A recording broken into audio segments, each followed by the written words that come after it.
Well, we're back again today with another Torch News Roundup. Not a whole lot to cover here. I think of this as the calm before the Comic-Con storm. But we still have a few cool things to talk about, so let's begin. Would you look at that? We've got another Star Trek Beyond trailer.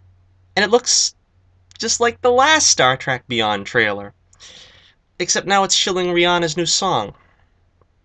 Either Justin Lin is playing religiously by J.J. Abrams' playbook, or Abrams in his role as executive producer has put the kibosh on releasing anything new. I just can't get excited about the film from what we've seen so far. I'm not overly excited about Rogue One either, but even there seems to be some kind of information coming out on it to at least try to get us excited. Here, I'm just not getting any sense of the story. Maybe because I remember the glory days of Star Trek on film, where the evolving storyline for the original cast was exciting to follow. And as I said before, I like Star Trek Into Darkness well enough.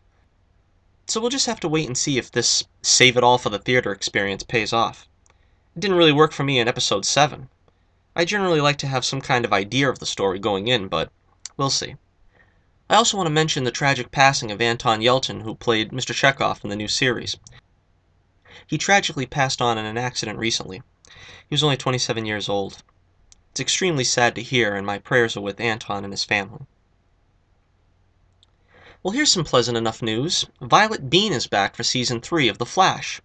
We've already had Tom Cavanaugh confirmed for Season 3, but the problem is this the Earth 2 Jesse we're going to be seeing, or is this the Earth 1 version as a result of the Flashpoint paradox? I hope it's the former, since they never really made good on Jesse gaining her speedster powers. I don't really know why they sent Jesse and Harry back to Earth 2 when they clearly had so much story left to tell. It's also being reported that Tom Felton, who is known to Harry Potter fans as Draco Malfoy in the Harry Potter films, has joined the cast of The Flash Season 3 as a fellow CSI member of the Central City Police Department, Julian Dorn. Recent reports describe this character as Barry's slightly older, slightly geekier contemporary, a guy who is as smart as he is intuitive. As such, this newcomer doesn't buy Barry's nice guy routine and sets out to learn what he's hiding, all while concealing some secrets of his own. I was hoping by that description he'd be Ralph Dibny, DC's The Elongated Man, who got a name drop in the first season of The Flash. Could it be that the name Julian Dorn is a cover and that Dibny survived the particle accelerator explosion? Tune in next season to find out.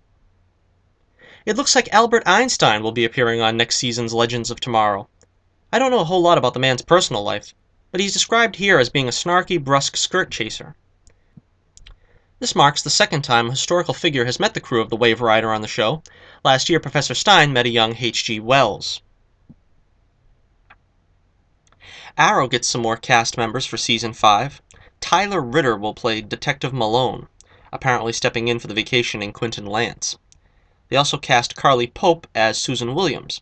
In the comics, she's a journalist and the sister-in-law of Hal Jordan, Green Lantern.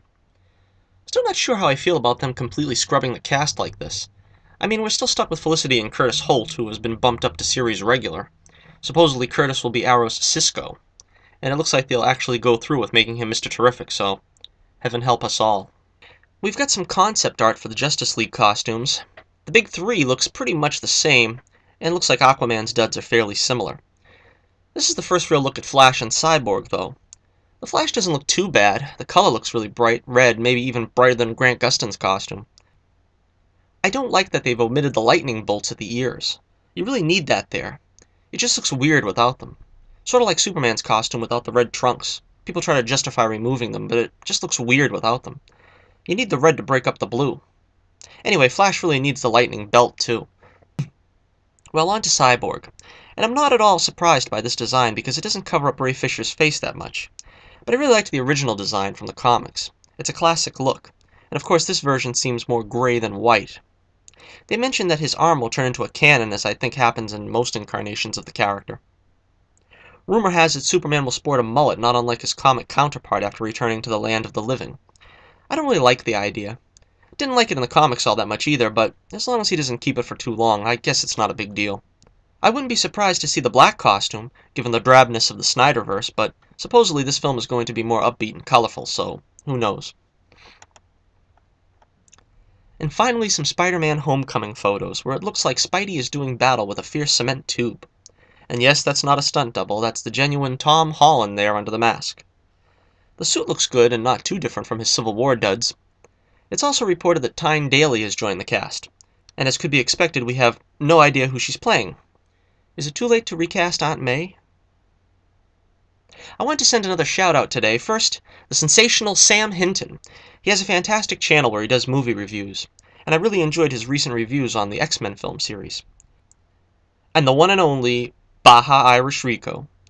He also has a terrific channel where he does film reviews as well as weekly comic reviews, and if you like anime, you should definitely check his channel out. Well, that's it for another roundup. I finally started using my Twitter page. I can't promise how active I'll be on it, but check it out at Johnnie Torch. And as always, check out my website below for my comic, The Adventures of Bullets Bourbon. Until next time, keep the flame burning brightly, and I'll be with you again real soon.